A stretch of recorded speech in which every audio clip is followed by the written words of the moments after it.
So good evening and welcome everybody. My name is Pedi Obani and I am the Africanist Parenting Lead. Really delighted to have you here with us for today's webinar on supporting young people to tackle mental health and racial identity crisis. To give a bit of context, in recent years, there has been a growing awareness of the intersections between racial identity and mental health crisis, especially amongst young people from minority ethnic backgrounds. Indeed, the research indicates that children from ethnic minorities, especially African and Afro-Caribbean communities, often face unique challenges that are related to racial trauma, bullying, and harassment. With this, it becomes more and more important for us to explore the intersections between race and mental health so that we're better able to support young people to overcome the challenges which they face, but also to become the best versions of themselves. And within that context, we're also keen to support parents who have children who could be facing any of this range of challenges. Because as we know, for most parents, if children aren't well, then parents also aren't well. So with that in mind, we're really delighted today to have with us excellent speakers who are well experienced, both in terms of their professional experience, but also their lived experiences and interactions with people in various spheres to shed more light on this topic. So our guests will be speaking to us about, first, what the issues are, what the solutions are in the context of the resources available both to parents and children in schools, in community, to be better able or to be better equipped to tackle racial identity crisis and mental health issues related to this. So thank you very much for joining us and welcome. We're really delighted to have you here with us. Before we go into the questions proper, a bit of housekeeping. So we're using a webinar format, and this means if you look at the bottom of the screen on your Zoom, you'll be able to see the Q&A function. So if at any point you have a question, please feel free to type in the question in the Q&A, and the guests will be more than happy to answer them either by typing or by speaking. And if you want to use the mics, also feel free to raise your hand. So you can use the raise hand function, and we'll call you to also ask your question or make your comments. Throughout the webinar, the chat function is also enabled. So please feel free to also leave messages in the chat box, suggestions, comments as we go along. Our guests have mentioned that they would really want to hear from you as well. So they want this to be a dialogue, an exchange of ideas. They want to know what your experiences have been. So as you listen to them, they're more than happy for you to also put in your comments and just engage. We hope for this to be a relaxed environment, a relaxed evening where we can learn from each other, but more importantly, support each other and feel better equipped at the end of the webinar to be able to support the young people around us to tackle any challenges related to racial identity crisis and related mental health issues. So we're delighted to be bringing this webinar this evening in conjunction with Place to Be, one of the leading organizations in the country that's focused on improving children's mental health. And with us today is Dr. Nikki Cooper, who's the clinical director of Place to Be. We're really delighted to have you here with us, Nikki. And we also have with us Natasha Simpson, family practitioner at Place to Be. And then we have Dr. Oli Fulanya, who is the co-founder of AFBE UK, and he's also a diversity, equality, and inclusion expert. And we have Belen Suarez, who's the peer support and development worker with LeedsMind.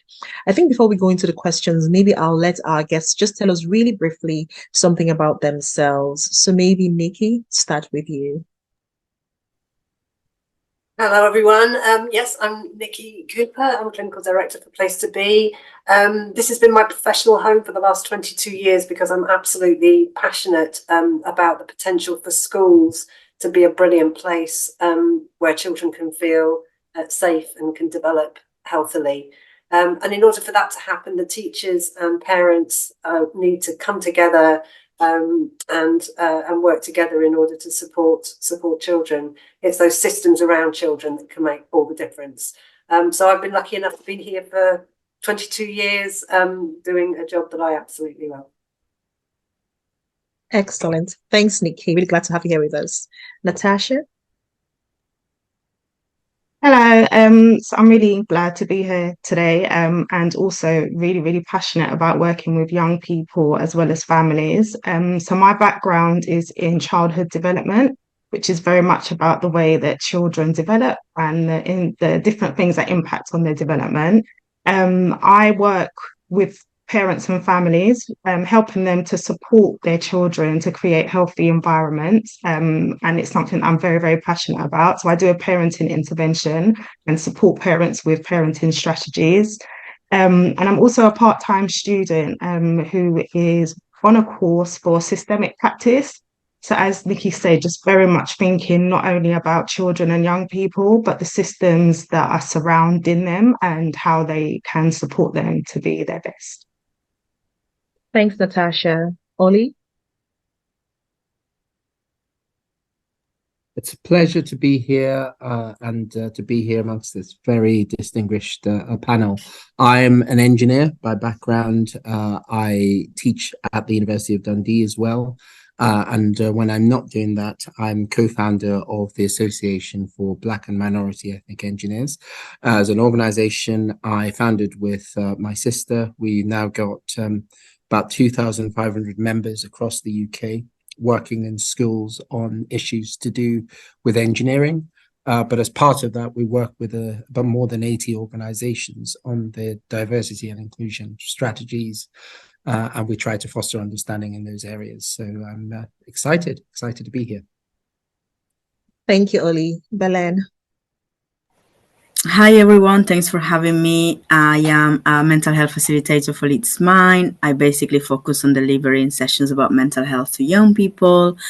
And we focus on sort of also tackling the more communal / group aspect when it comes to mental health, rather than seeing it as a purely individualistic practice.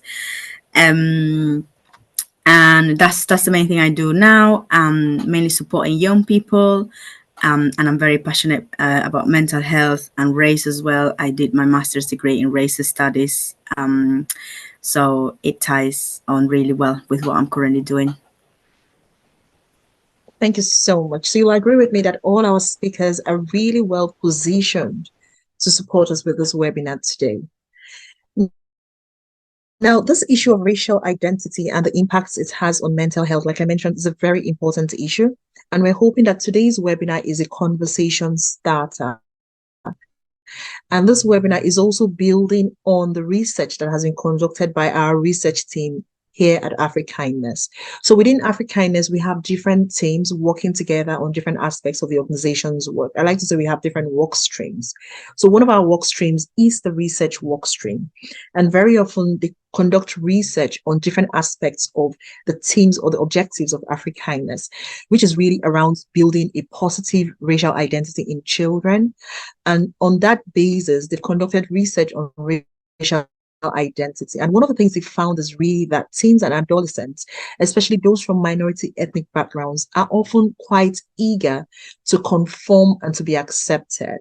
And as a result of that, they sometimes adopt behaviors that are outside the scope of their racial practices, or practices that are more in line with the kinds of practices that they would find at home.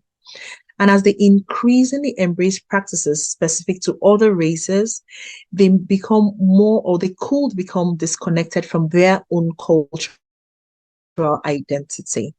And very often they aren't really well placed to deal with the confusion that comes out of that. And it results in confusion, it results in a dual persona, and they start to act differently at home and in other social settings.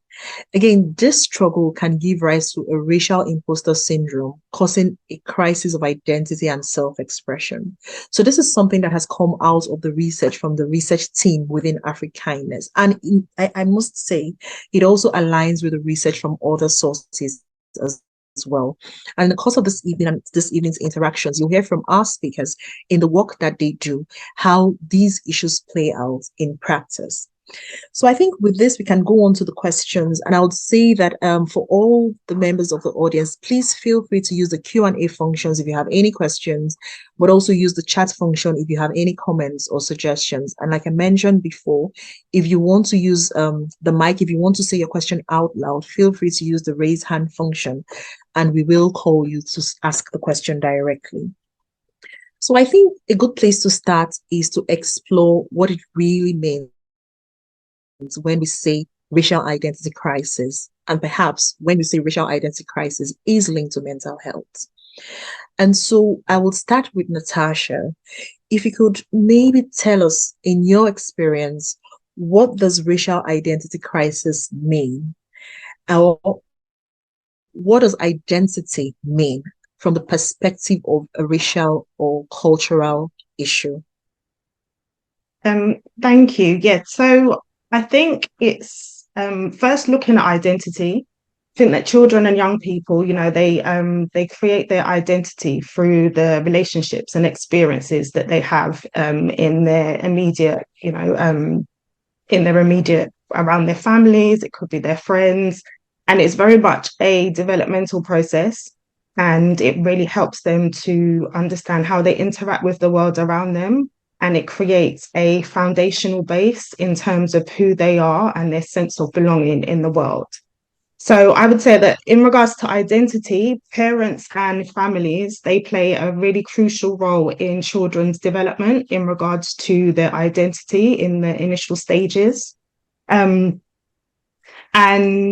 the cultural collateral. So when we're thinking about how culture is celebrated in amongst your family, it can be really important and really key to helping young people to create that resilience against developing mental health challenges and difficulties.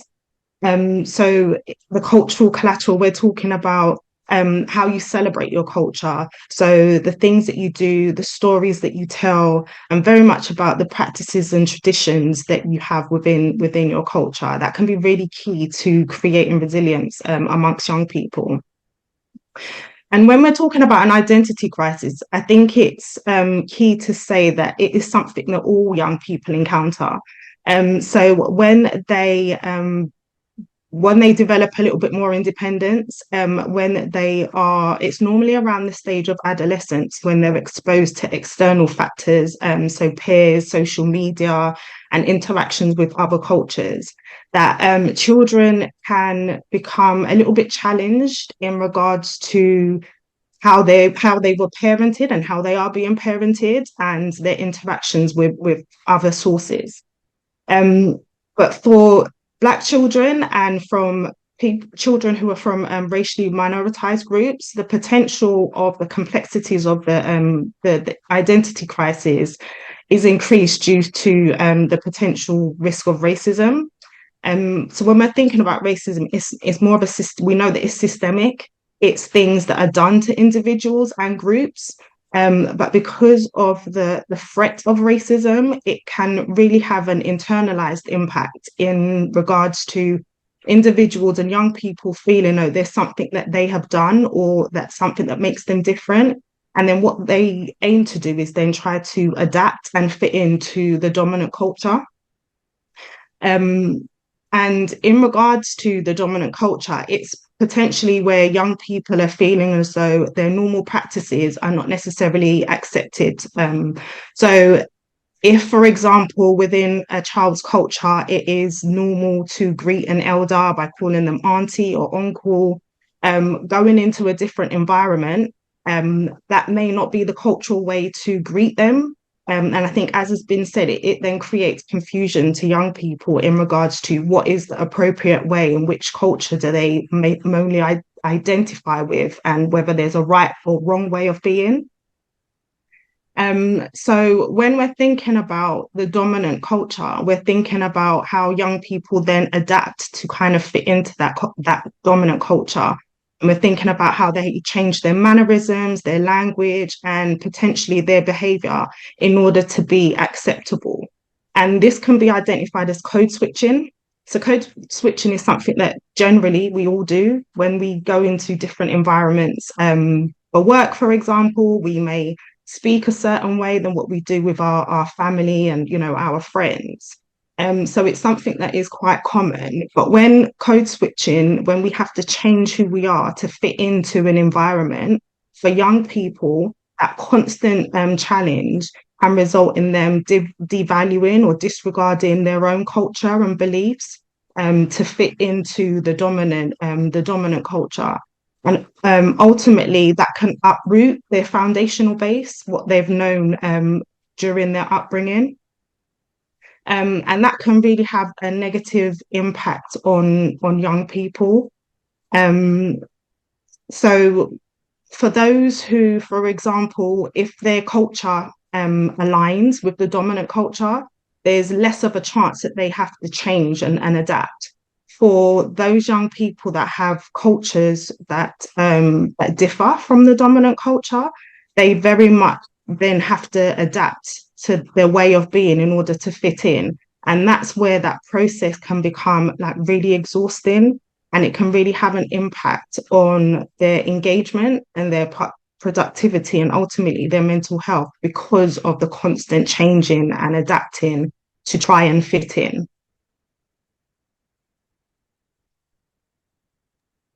Thank you so much for that, Natasha.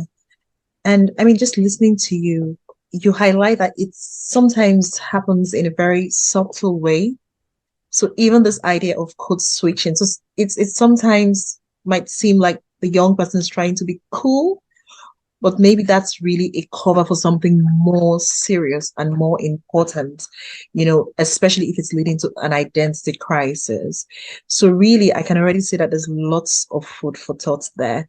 And I'm hoping in the course of this conversation, I see a question asking, how do we support children in, I think it was children from MB in schools, but also children who are looked after by the local authority and are in cross-cultural placements. Just to say that this is something we're going to be dealing with today as well, because we will be asking our panelists or our guest speakers to share with us resources, you know, recommendations on how to address the crisis. So rest assured, we will talk about that as well. Thanks a lot, Natasha, again for that intervention. I think I'll now call on Ollie. Now, like I mentioned, Ollie is from AFBE UK. And for those of us who are not sure, AFBE is Association for Black and Minority Ethnic Engineers UK. So Ollie, based on your experience as a parent, but also as a professional working in the space of diversity, equality, inclusion, what does this identity crisis from a racial cultural perspective mean? It's a very powerful and layered question. You know, we start with this idea of what race is, and it is this ascribing to a particular group and particular features, and it is also identification in the case of ethnicity with particular communities linked to one's heritage. But where it becomes important and where these features become important is because of this historical legacy of racism and the way in which those features then interact with ideas of sort of power and privilege in society. And that is where it becomes quite problematic, because race itself is not a static term. It is, and racism is often been described as a virus that mutates into socially acceptable form, often leaving the parent alive. So that is usually the backdrop at which a person's desire to find themselves and to find their identity, that is usually the context in which that is happening. So what do we mean when we refer to racial identity? We're talking about self-identified affiliations, typically based on aspects of one's family or heritage. And when we're talking about ethnicity, we're talking about the community to which a person is associated. But you have a problem, and that is the problem that for a young person, it is understood that they go through three key phases. There is the process of what you call an unexamined ethnic identity, they exist, they're interacting in the world with everyone in a simple and, you might say, superficial way. They then get to a point where they move from that step to a point of searching for who they are, searching for their identity. And then you get to a point where that person decides they know who they are ethnically and they embrace it. In most cases, most studies have shown that actually where there is that healthy sense of self-worth and connection with one's identity, it often has other very good outcomes, outcomes and very good links with success. But the problem is often what precipitates that move from an unexamined identity to identity search to a point of actually finding out who, finding out who they are. That it's often precipitated by various things, and racism is obviously one of those things. The first time I remember listening to a mother talking about her son, mixed race, a white mother of a mixed race son, walking with his friends. They are stopped by police, and he is the only one who is singled out to be searched. The police find nothing, and the group carried on their way.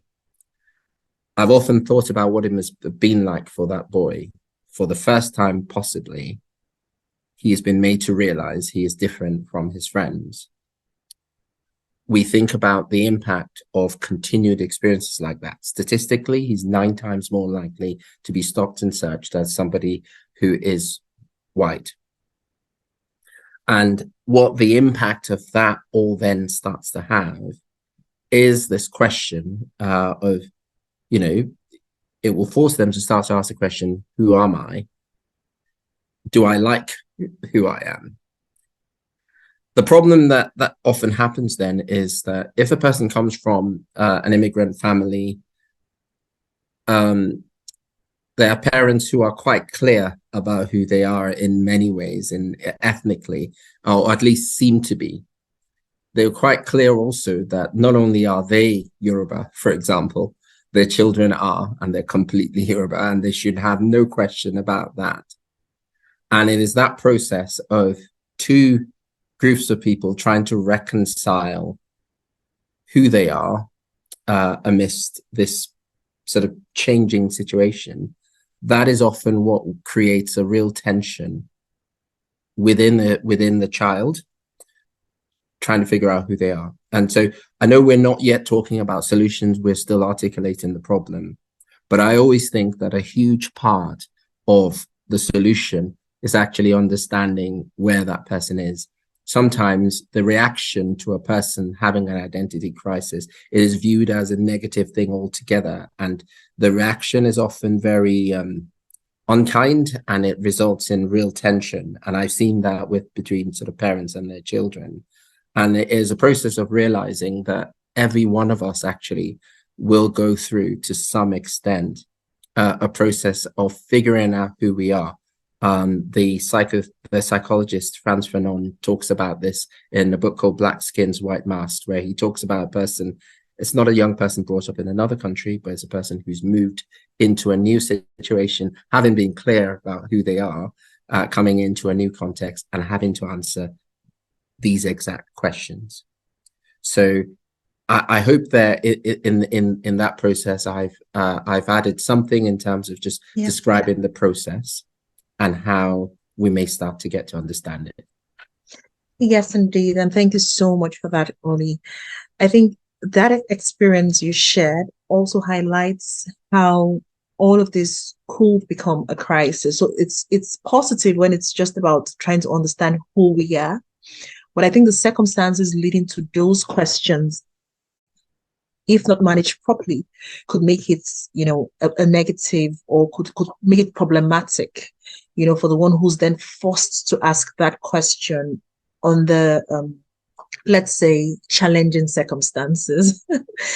And I think at this point, I'd like to ask Belen, really, how does racial trauma, because sometimes it could be traumatic, when people experience this, are forced to ask these questions of themselves, who am I?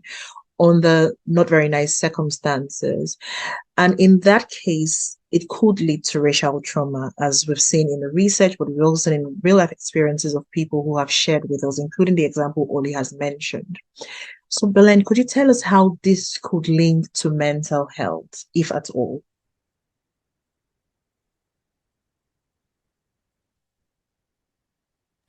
Yes, was just trying to unmute myself. Just making sure I understood your question. How do I link racial trauma to mental health? Is that right? Yeah. So from my work with young people, I think racial trauma and mental health are very, very linked, actually. And I think one of the ways in which it's linked that is readily in my mind is that in a way it prevents us from experiencing healthy emotional realities. The way racial trauma can impact our mental health, for example, is by preventing us from just forgot the word, 1 second, from processing emotional information in healthy ways, from finding out what our emotional coping strategies are. It impacts us by generating triggers that very often will heavily impact the way we react to situations. It impacts our mental health by prioritizing reactions over processes. What I mean by this is often when you encounter a situation, and let's say that situation might be quite upsetting, believe it or no, processing that information should be the priority rather than reacting. Okay. And what I mean by that is that sometimes it can be very easy for us, especially for young people, to be ready to react, ready to whatever that emotion might be. Anger, therefore I shout. Anger, therefore I scream. Jealousy, therefore I react. Therefore I attack you. Therefore I say something mean. And I think racial trauma can often do a lot of that. It prevents us from like taking a second, taking a step back, spending some time with my feelings in my own time, at my own pace, and deciding then what I'm going to do next. Okay. I think racial trauma also gets in the way of identifying our boundaries, our emotional boundaries, our physical boundaries, whichever those are. I was only able to find out about my boundaries and understand them better in my late 20s, and I'm still in that journey myself.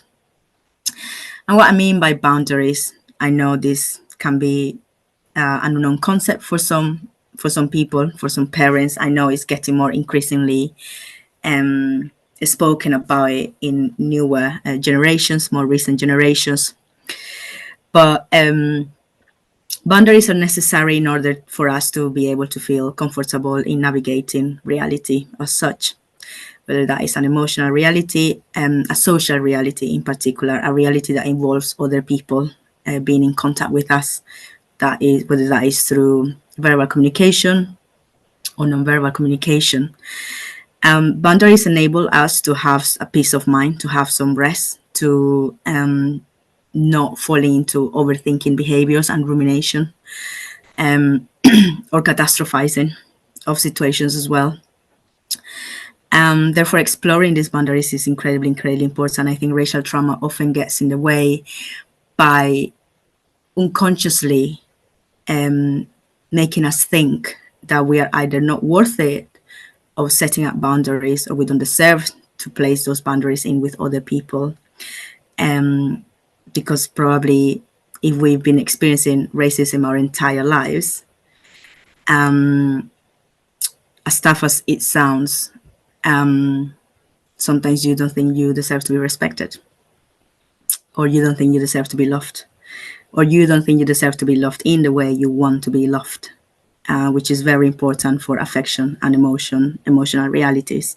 It's not just about giving love or receiving love, it's about giving love and receiving love in the way you want to give it and in the way you want to receive it. Racial trauma gets in the way of that. So I've identified 3 for now, which is boundaries, emotional processing, and being able to process emotional reactions rather than reacting straight away to upsetting situations. I hope that makes sense. It does, very much so. Thank you so much for that, Belen. And back to you, Ollie. I mean, building on that, clearly from the experiences you've all shared at the beginning and the examples that Belen has highlighted in her intervention as well, there is an impact of racial trauma on mental health. And Ollie, when you first started, you raised a very important issue of even the parents and how parents can deal with this and how sometimes parents are caught up in the process and they struggle with how best to support their children through it because sometimes they are also trying to process what's going on for themselves. So you've highlighted some of this real conundrum faced by many minority ethnic parents in which they find themselves either suppressing children's negative emotions, but doing so thinking they're trying to protect them from racial bias and the potential consequences on mental health. Yeah. But with the experience that you have, could you share with us how this could take a toll, not only on children, but also on parents? Absolutely. I mean, the fact is that the parent also is going through, as you said, the parent is also going through something of a struggle themselves. There's a tendency for people to assume that it is only the young person who goes through an identity crisis, where the adult does too. I mean, a good example of where you can see that working is I remember speaking to my colleagues from India who they grew up in India, went on to live in Denmark, and then moved to the UK. And when they came to the UK and they met people in Southall in India, they were shocked. They said the Indians in London are far more Indian than Indians in India, because that natural process of evolution that happens culturally doesn't happen. Quite often people in those contexts are doing everything to hold on to the cultural norms that they know, and so it almost stands still. And you can see other examples, the French in Canada or Yoruba people in Brazil, and a lot of those natural things. So on one hand, they're trying to hold on to the cultural norms that they know, because those are also linked to values and linked to morality and linked to so many other things. And at the same time, they got a child who's interacting with other children whose actual world, or the sort of world that they're growing into, is one that is far more diverse than they are used to. And I think the way we get, and it is that tension, that tension. And then you then got the systemic issue, which is that for the first time, you've been made to realize, either through some sort of discrimination, and, you know, there's so many examples of this, that you are different.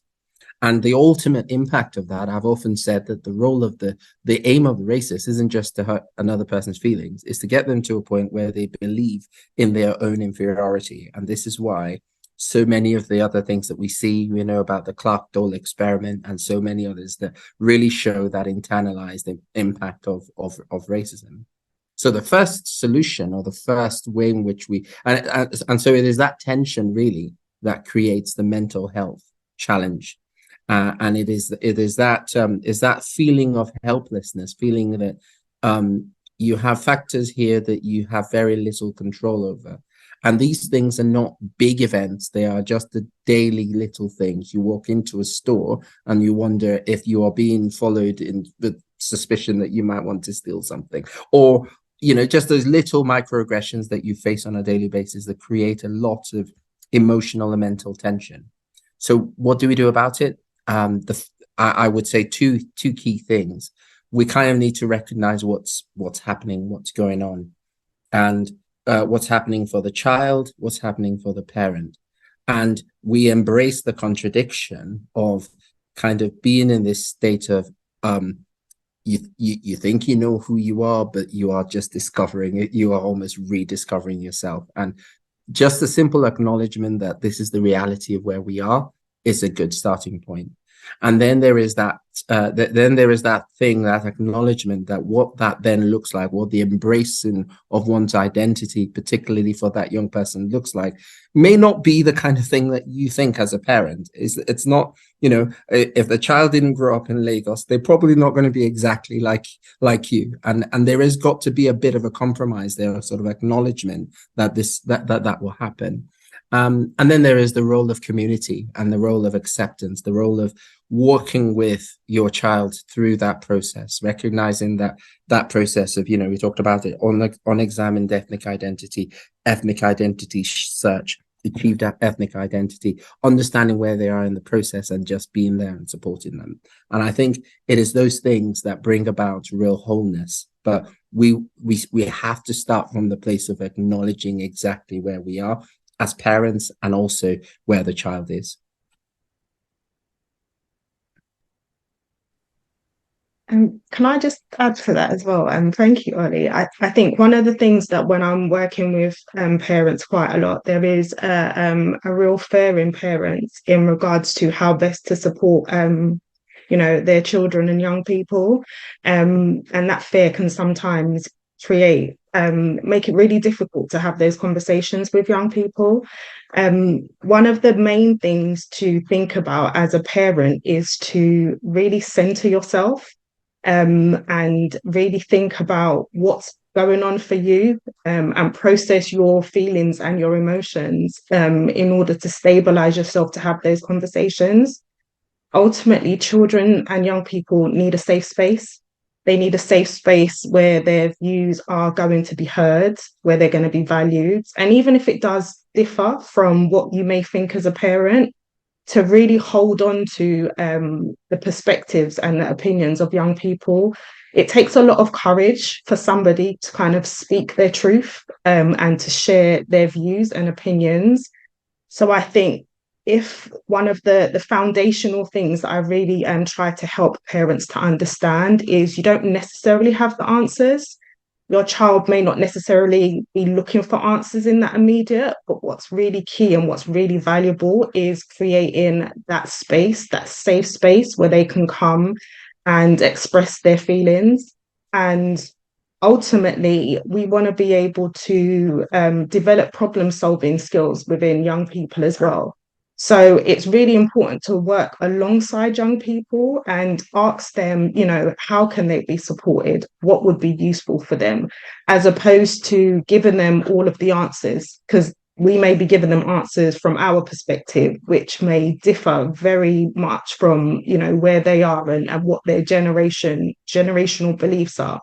So I would say just really as a parent, if we can't do anything else, just being able to have those spaces and places where young people can come and talk about their views and that we're really holding them in their vulnerability.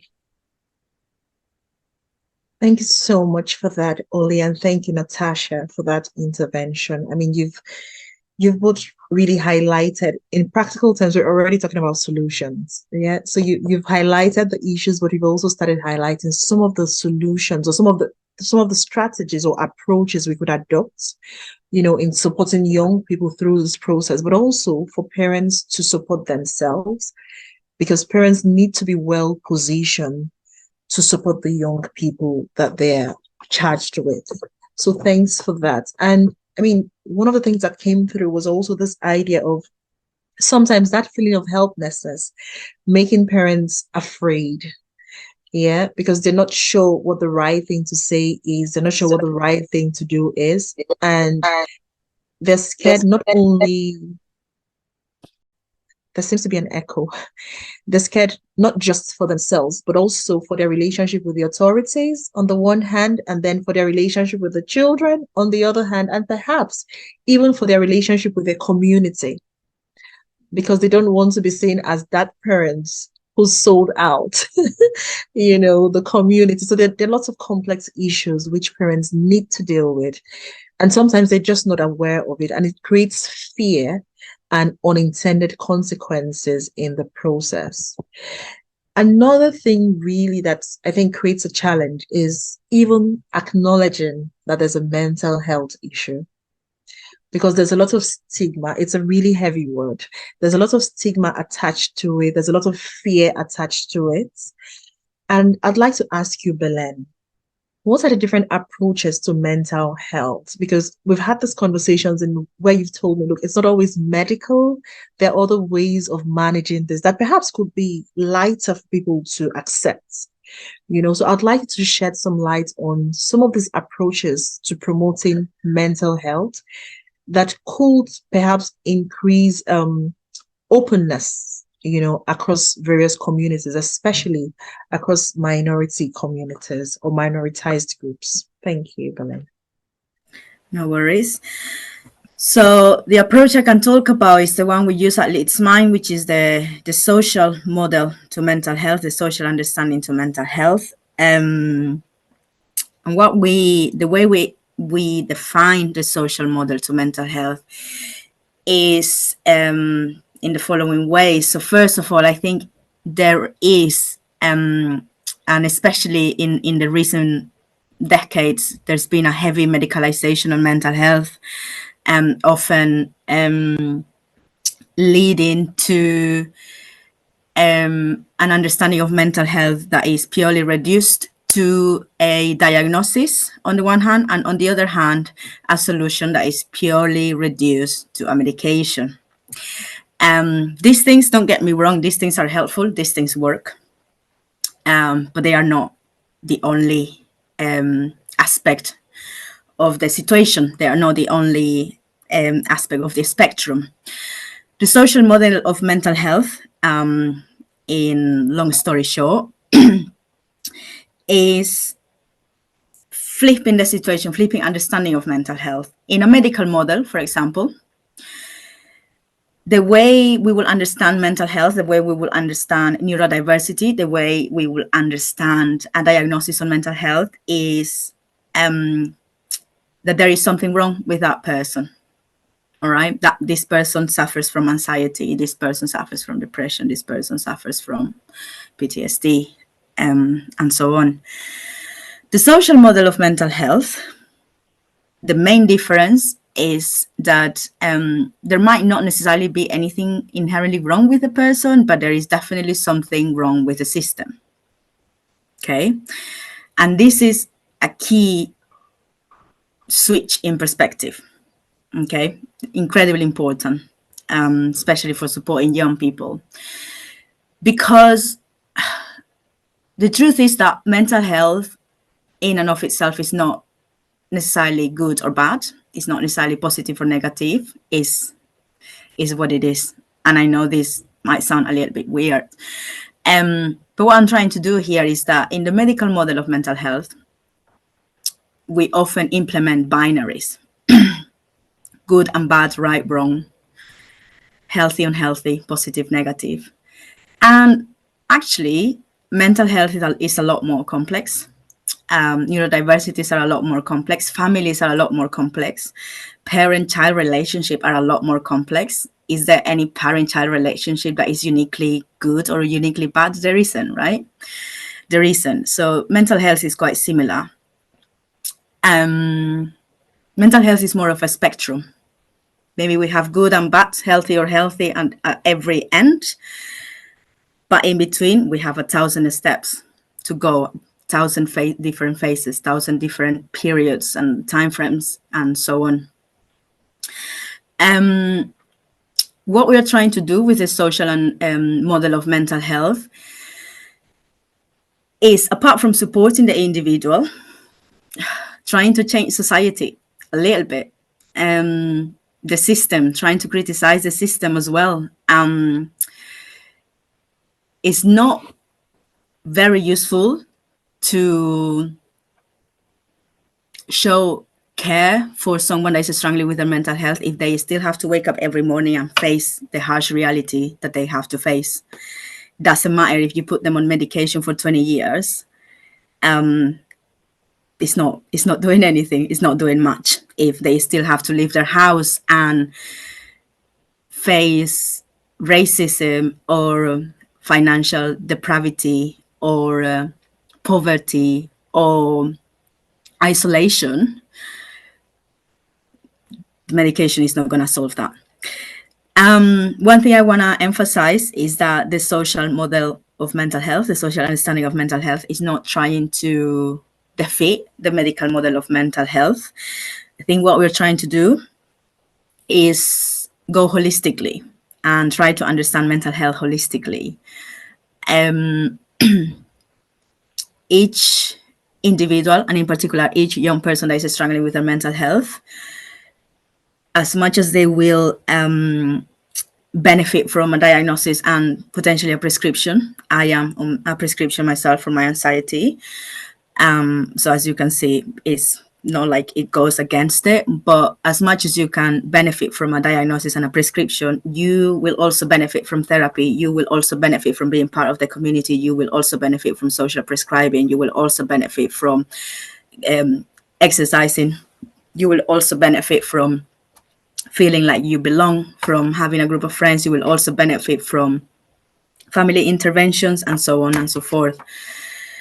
So I think it's time with mental health. I think it's time to go holistically. First of all, I think it's time to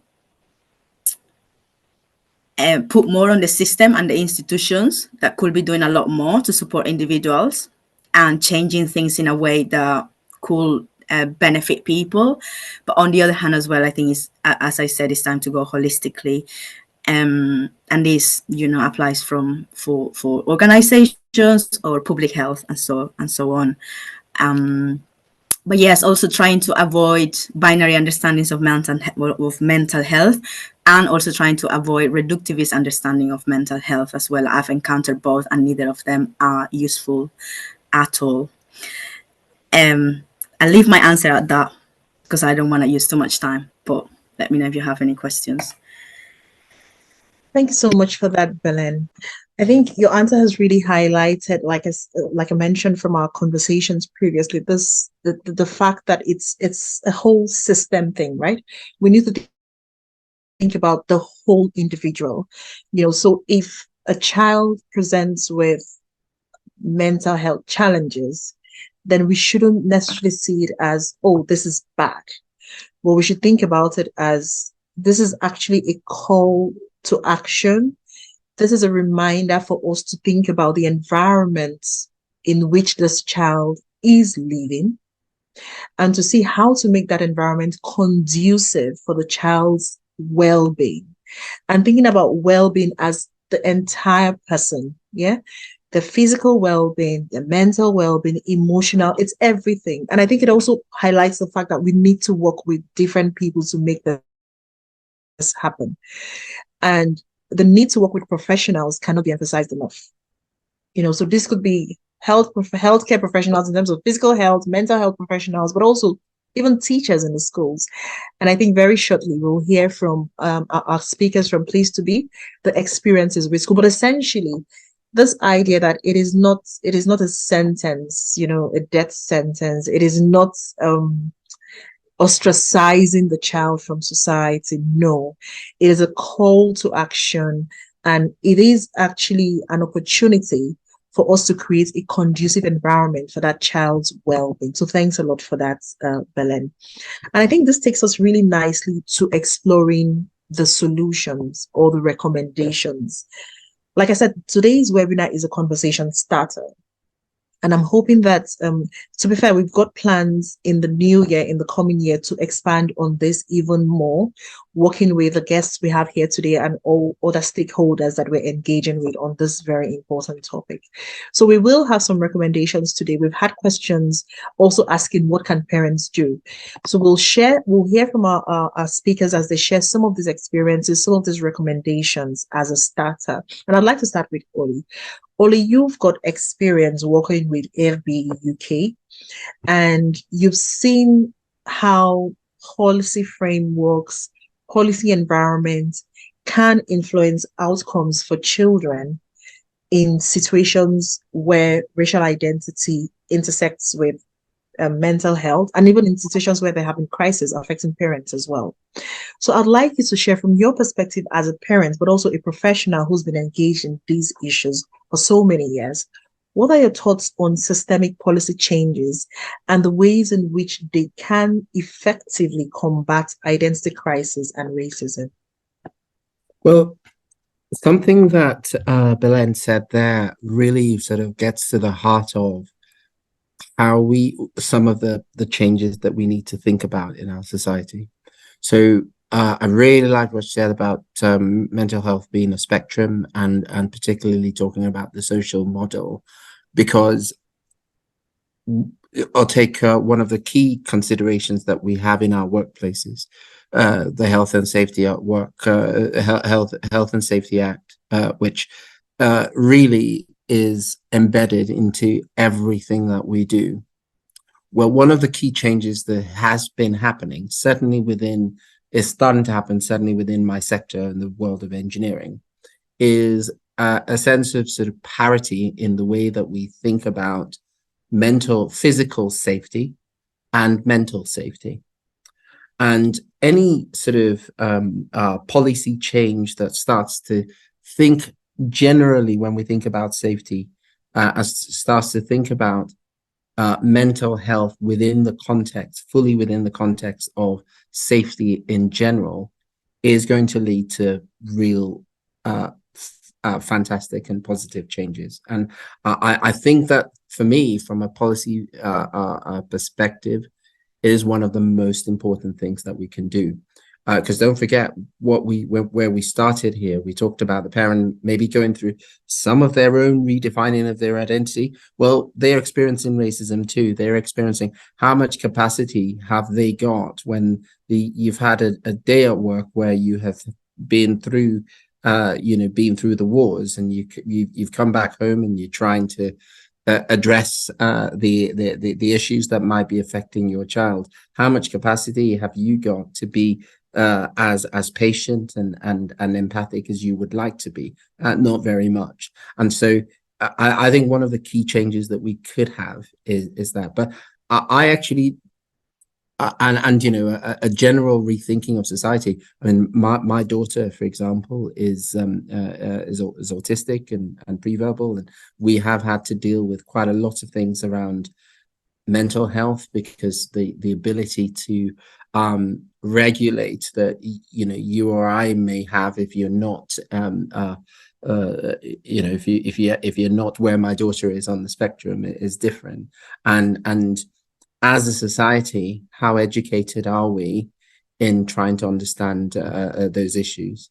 And you bring in the intersectional aspect of this as well, is that what that then looks like when you're like my daughter, you're a woman, you're Black, you're autistic, and what that might look like in the way that you present. So I've heard words, for example, my teachers would describe her as big and intimidating, and we all know that a lot of that tends to be racially coded language. How educated are we in understanding those? So I think there is two policies changes that I would like to suggest that we continue to look into, are this parity between physical safety and mental safety, and just a broader sense of education on the issues. And I find that whilst there is a lot of discussion happening in what you might call the Church of Believers, people who understand the issues around EDI issues, much of that conversation has yet to really get into the public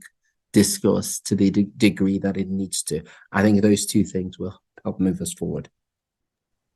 Thank you so much for that, Ollie. Really, just listening to you, it reminds me also that even as we advocate for the systemic policy changes, you mentioned parity between mental health and physical health. It's something that we also have to do as individuals, to constantly remind ourselves that we need to be mindful, not only of the physical health of the child or the parents, but also of the mental health as well. Because if we're not deliberate about it, it's easy for it to just go under the radar and cause problems, when unattended. Yeah, in fact, I will very quickly, I know I don't want to take too much time, but very quickly add something to that, which is that so you take the example of things that may trigger a negative reaction. One good example would be traveling with my daughter through an airport, with all of the challenges that presents. And we went to one particular airport where we often go through airports where there are challenges, but one of the best places we had really good treatment was in Lusaka in Zambia, where from the get-go they immediately understood what we needed. They understood what was going on with her, and they helped us through the process. And it makes, if I can use that as an analogy for our lives and for the workplace, that education piece is vital. Thank you so much for that, Oli. Belen, if I could ask you, what are some of the common mistakes made by parents from racialized backgrounds that ultimately exacerbate their children's mental health issues or crisis? And could you share some alternative approaches for parents who are listening in so that they can avoid those mistakes, but instead empower themselves with positive strategies that would ultimately promote the well-being and mental health well-being, especially for their children? Thank you. This question has many layers and it's also very tricky. I would like to start my response by saying that, first of all, I am a brown person, but I'm not Black myself. And secondly, that I am not a parent, although I do have parents. Therefore, the response I'm able to provide is from my own positionality. And yes, I will provide it from my own positionality and my own experience and my own lived experience of mental health. One thing that I would like to highlight is the Black and brown parents go through a lot of stigma themselves, either because of their parenting styles,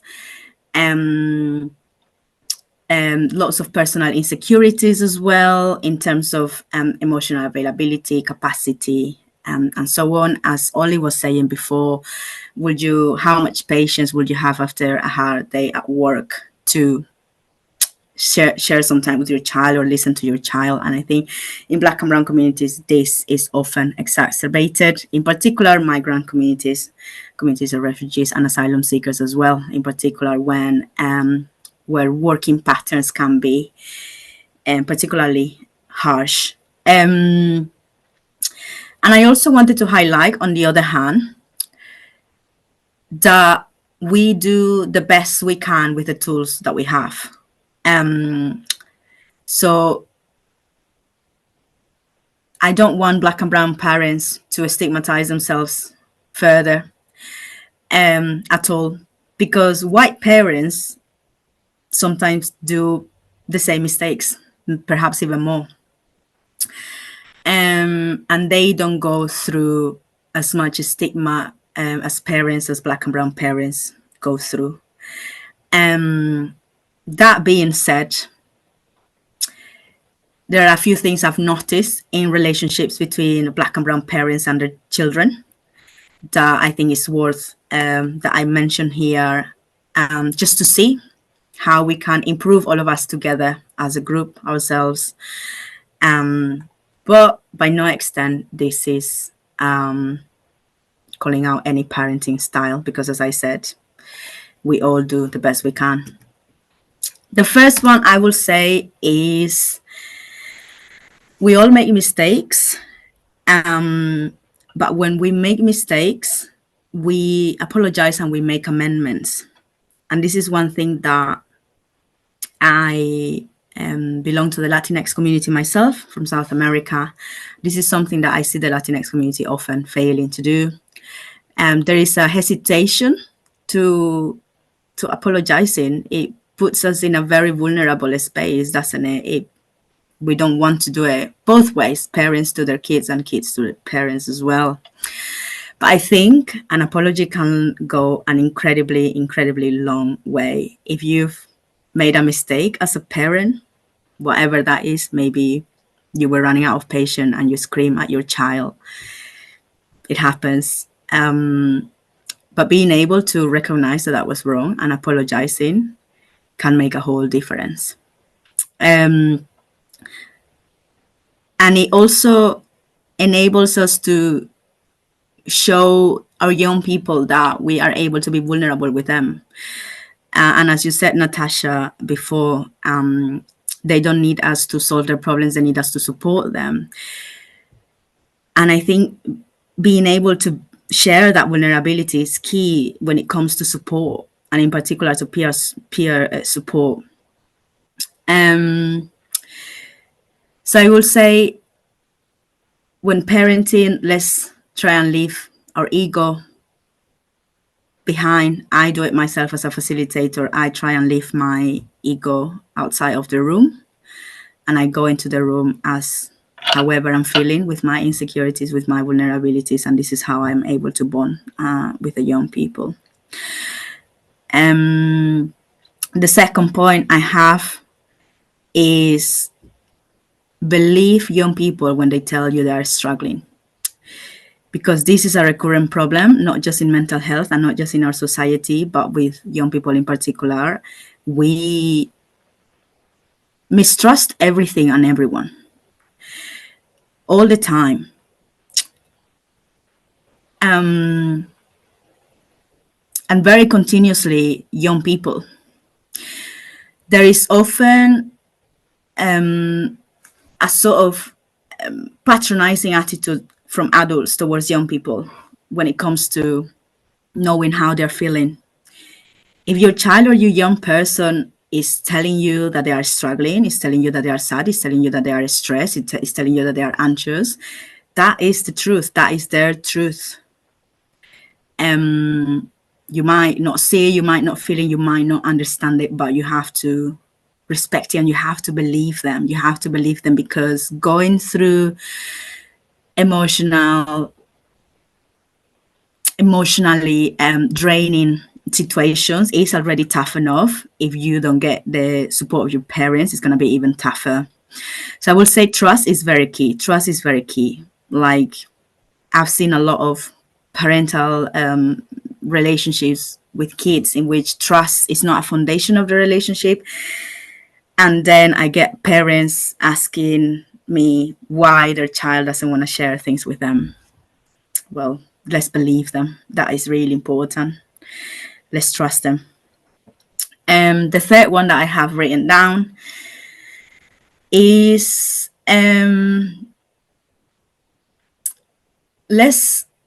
which is connected to believing them. Let's ask them how they are as well. How are they doing? How are they feeling? What do they need? What do they want as well? I think very often, coming from an adult perspective as well, and building into this sort of patronizing attitude as well, we assume very often that we know what the young person wants or what the young person needs. And sometimes we might not know. And sometimes asking a question again, just like an apology, can go a really long way in building some trust, in building a relationship, in creating a bond. You are showing the young person that you care about what they think, you care about their opinions. Whether you might be able to do it or not, that's a different story, but it's important to hear what they have to say, I think. And lastly, two more things that I have written down here. The first one is, let's prioritize co-regulation and self-regulation with the young people. And this one, it means different things to different people. You need to find out the ways in which you yourself are able to regulate your emotions. I'm not here to tell you. Nobody else can tell you. We can help you. We can support you. Professionals can help you and support you. But that is a very personal journey that we all have with ourselves.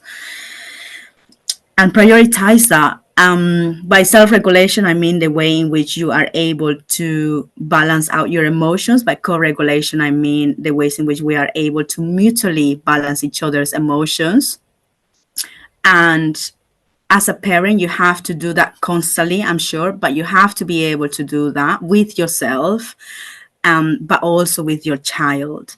I will recommend you find the time to explore these things, find the time to see what that means. What does it mean for you to self-regulate yourself before you can interact with your child, or for you and your child to having to support and co-regulate each other, so you can effectively communicate and effectively bond and effectively spend time together.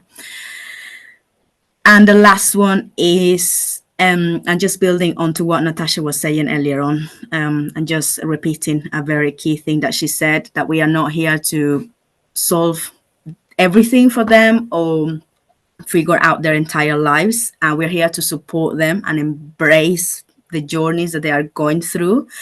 Don't get me wrong by saying this. I'm not saying you shouldn't care about what they're going through or anything like that. I'm just saying there is a huge difference between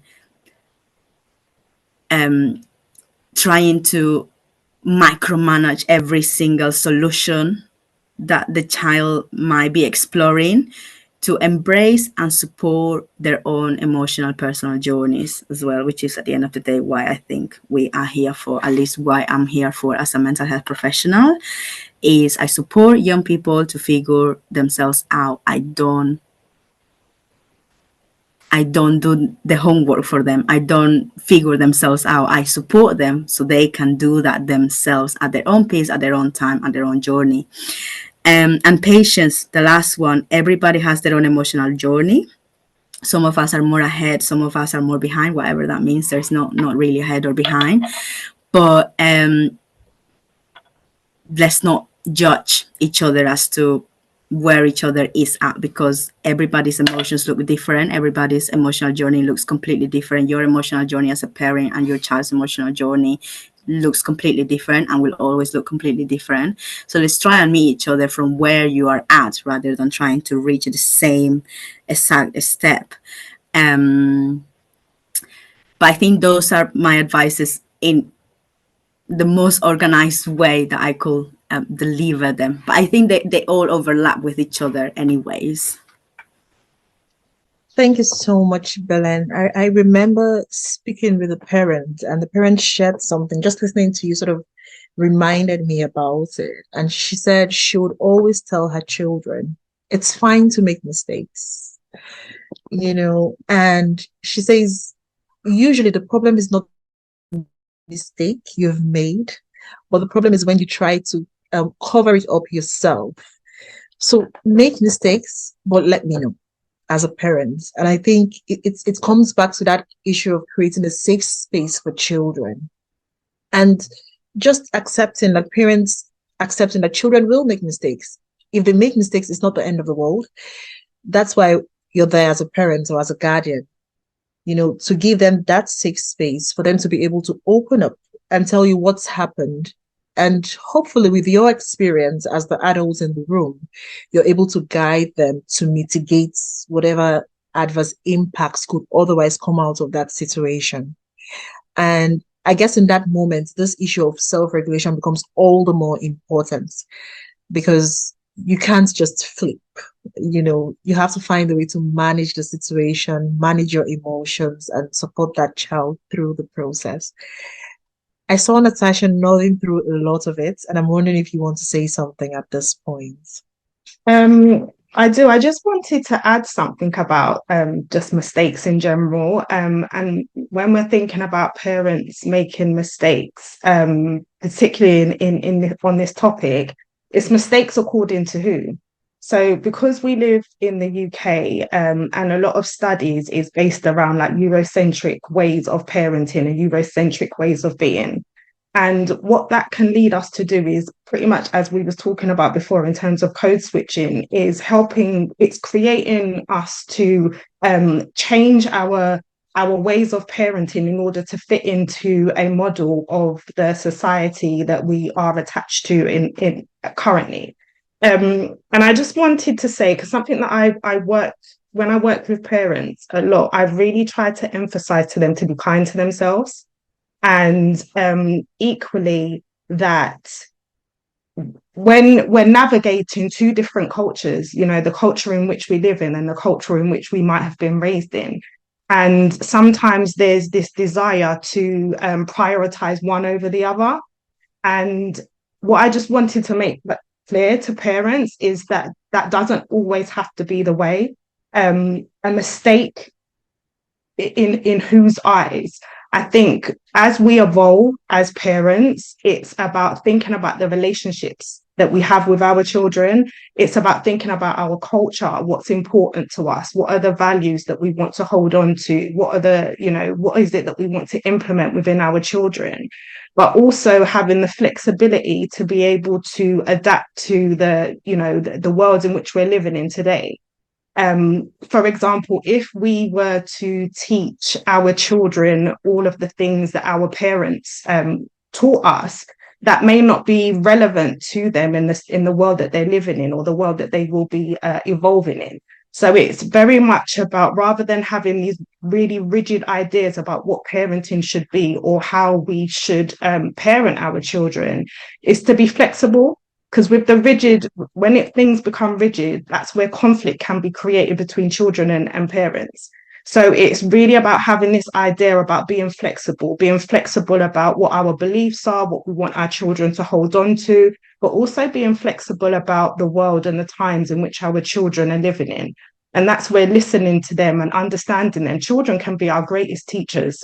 I know that my children have taught me a lot of things about technology, and, I'm the parent, I'm supposed to know it all. So it's about having a relationship where teaching can occur, and as parents, yes, holding on to your beliefs and your values, but also being really flexible in your approach in regards to your parenting, and thinking about what is relevant and what is necessary for your children, for yourselves, and for your family as a whole.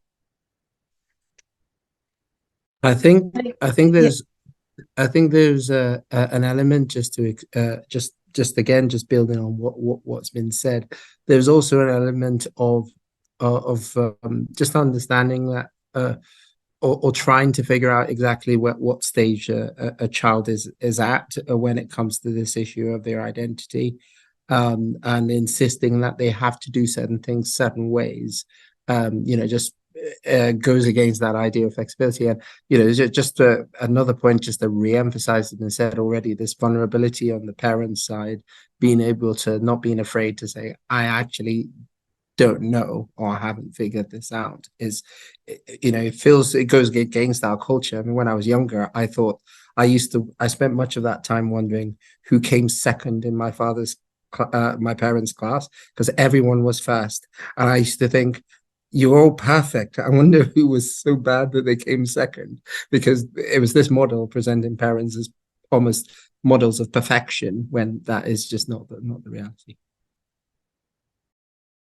Thank you so much for your interventions. I'd like to ask some of the questions we've gotten from our audience. Thanks to our audience for the questions that they've sent in. We've got one question around dealing with children, right? So one of the points that has been made already is that we need to ask the children, how are you doing? How are you feeling?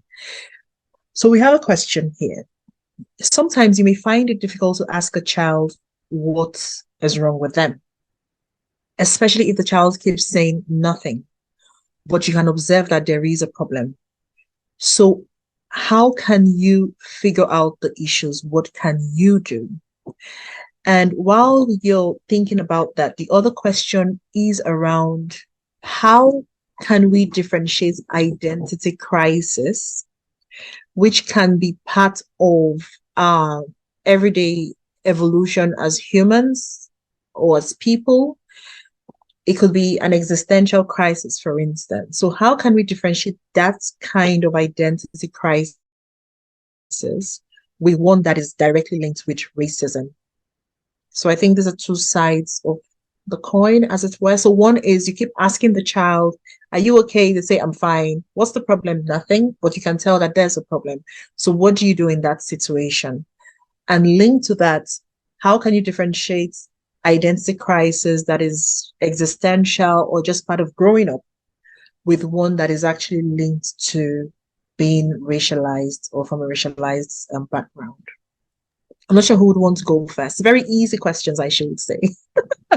I don't mind speaking to the first part of the question. Thanks, Natasha. So a lot of the times when we're working with children and young people, there is desire to kind of speak at them. So it's very much about what's wrong with you, what's going on for you. And a lot of the time, children are, their developmental process, they may not necessarily have the words to be able to articulate what they're experiencing, how they're feeling. They may not necessarily know within themselves what is happening, which is why a lot of the times, you know, the responses from young people and children can be, I don't know, because they may not know. They may feel something, but they may not be able to articulate and put into words what it is that they're feeling. So a useful thing that I use with parents when thinking about getting your children to explore their feelings is using additional resources. So not necessarily having conversations, those direct conversations, but get them to draw a picture. Get them to write something, play a game, do some role play with them, I don't know, if it's younger children, get teddy bears and think about, what's going on, because children learn and they communicate, and you can very much understand a child's perspective through the way that they play, because play is how they understand and how they interact in the world. So when we're thinking about really trying to understand how young people are feeling, firstly, I would say the connection and the daily kind of communication that you have with your children, and the way that you're connecting with your children is really, really key. So connecting with your child daily is important for understanding how your child might be feeling. And equally, just connecting with other resources. They may not be able to give you the words to be able to articulate how they're feeling, but they might be able to draw a picture. And through that picture, you may be able to then have a conversation, because it's not so directed to them. So sometimes having children externalize what they're experiencing, they can talk about the picture, they can talk about the people in the picture in a different situation, but they may not necessarily be able to talk about it for themselves. So I would say to parents, don't be afraid to use other resources. You can use books, you can watch films. There's lots of other ways to get your children to express what they're feeling. And I know on our website, we've got some really good resources in regards to how to connect with your children to initiate some of those conversations. Thank you so much for that, Natasha. And thanks, Nikki, for the link. I think Nikki's dropped the link to the website with some really good tips on having those conversations or activities, to do with children, to get them really opening up to the adults in the room. So thanks for that. Does anyone else want to weigh in on those questions? The issue of when do we know it's an identity crisis and when do we know it's linked to racial experiences? I think one of the messages that we always give to parents is you know your children better than anybody else.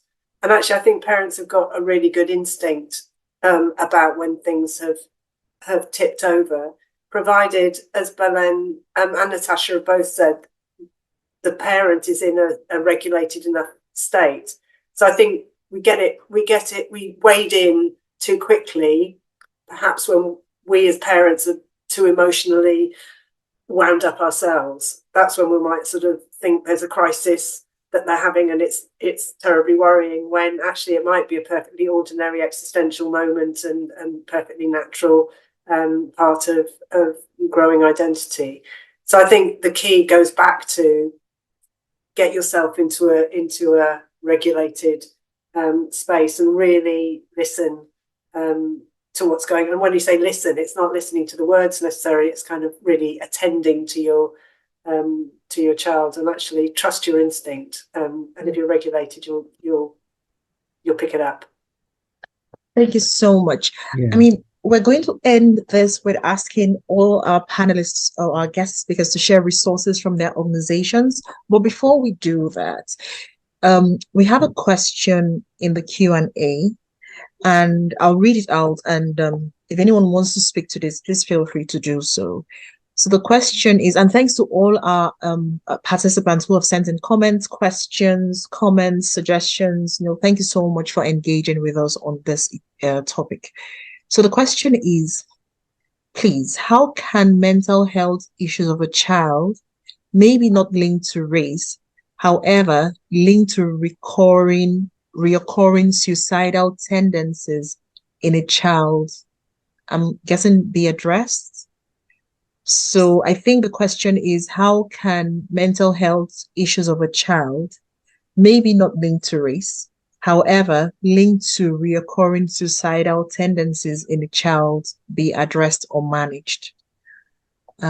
I know this is not exactly on the team, but I don't know if there's something that any one of you would want to speak to. I think if a child is seriously suicidal, that is definitely the moment to get some support from outside of the family. So that may be to go to the school or to your GP, or even in a moment of real crisis, you go to A&E. So if a child has made an attempt on their own life repeatedly or even once, obviously that's definitely a time you can't, that's something that you can't manage on your own. You definitely need support. Yeah, I suspect that the person who has asked the question, I don't know, but my suspicion is that they probably live in a country that is probably majority black, and it's probably why they've why it's certain to them that there isn't a racial issue involved. So it'll be interesting to know, and I'm probably just reiterating the question that's been that I think is being asked, but it'll be interesting to know, in some cases, just having the mental health resources might be the issue, and I wonder if there's any sort of recourse in that situation. Thanks for that, Oli. I mean, now that you mentioned, on our parents' resource webpage, we do have links, and we will be including more links to support services and just general resources on mental health and how to manage that for children. And this is building on things we've done in the past year as well. So we've had various projects, research, some webinars as well on issues around neurodiversity, mental health. So there's some resources there. And thanks a lot. We have the link in the chat already. But the other thing I would mention is, for the person who's asked that question, you could also maybe write to us directly with a bit more detail. And I think that would help us in understanding how best to support in terms of pointing in the right direction. So feel free to get in touch directly, be assured of confidentiality, and all we'll do is point you in the direction once we know how best to support. Thank you for that. And we wish you the very best with everything you're doing. So yes, Oli. Yeah, one thing I wanted to quickly add is to the previous question, where it was this distinction between health issues that may or may not be linked to race and sort of identity issues. One other thing that we should consider, in addition to what's been said, is actually, and this sounds very academic, but it's understanding racism. There's always a tendency for people to think that, especially if you're a person of color, who maybe have experienced something that you kind of think is racism, that you understand racism. And what I realized, especially in the wake of a lot of the issues that the amount of discussion, the increase in discussion that was happening a few years ago after the tragic death of George Floyd, is that there is still a lack of understanding in many cases of what racism is. And so I think it does help for parents. Actually, I think everyone should be doing this, which is educate themselves on the issues, because many of those issues are not going to be things that are overt and are not going to be obvious. And sometimes being able to get beneath the surface and understand when it's happening is key to actually trying to address it, or knowing if the issue that you're looking at has any racial link at all. Thank you very much for that, Oli, and thanks, Nikki, again for the links and the numbers you've put in the chat box. So we will compile all of these as well, so that's resource webpage, so that parents can always go back, as a reference point. Now, in closing, I'd like for each of you to please reflect on the resources, because this is a real issue. It's clear that there is a lot of need in this area. So I'd like you to reflect on what are the resources out there for parents, for schools, to be able to support young people through addressing issues around racial identity crisis and linked to mental health challenges as well. Nikki, would you want to start? Sure. Yes, there is lots out there. I'm aware that we've got some people in the audience that aren't in the UK, but some of these resources are accessible just on the internet. I think I've put the parenting for a place to be. We've got lots of stuff on our website directly to support children. Then we've also got a separate site which is called Parenting Smart, which has got 50 articles about all of the most commonly tricky issues with children. And I know Natasha and the other family practitioners use Parenting Smart a lot in their work. I think for schools, and I think parents out there should feel empowered to go and find out what are your schools doing around supporting children to cultivate a healthy cultural identity. Again, we've got programs that teach teachers. We've got a mental health school leads program, which supports the development of awareness around mental health, as well as diversity, and also a program called Mental Health Champions Foundation, which is for anybody who works in a school. So that's certainly worth having. And then if schools are interested in developing an anti-racism policy for the school, if they haven't got one already, the Anna Freud Centre has got an amazing array of resources for schools to do that. So I think we're going to be publishing the full list, though, Peggy, is that right? Afterwards, of other resources. Indeed. Thank you very much, Nikki, and pleased to be. Belen?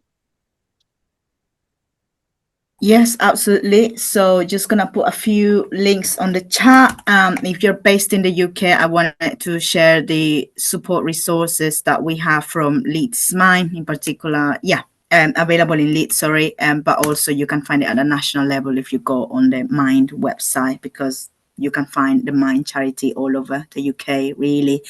This one is specifically for young people. Yes, it let me send it. And how we can offer young people that are struggling with either trauma, identity, racial trauma as well, and any other sort of general mental health, struggling with their mental health. And I also wanted to share more about peer support, what it means, and if you are in Leeds as well, there might be some of this support that you want to access as well. It tells you there how you can self-refer yourself or sign up to one of our peer support courses, workshop, or services as well. Two more things is, this one is also if you're based in Leeds. However, you can have a look at the website whenever you are. They have a lot of blogs and articles on different topics about racism, and how to battle white supremacy.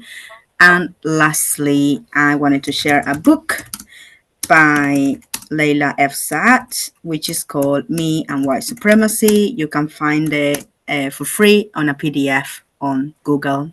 She wants it to be easily accessible to people. So you can just type the name and you should be able to find it.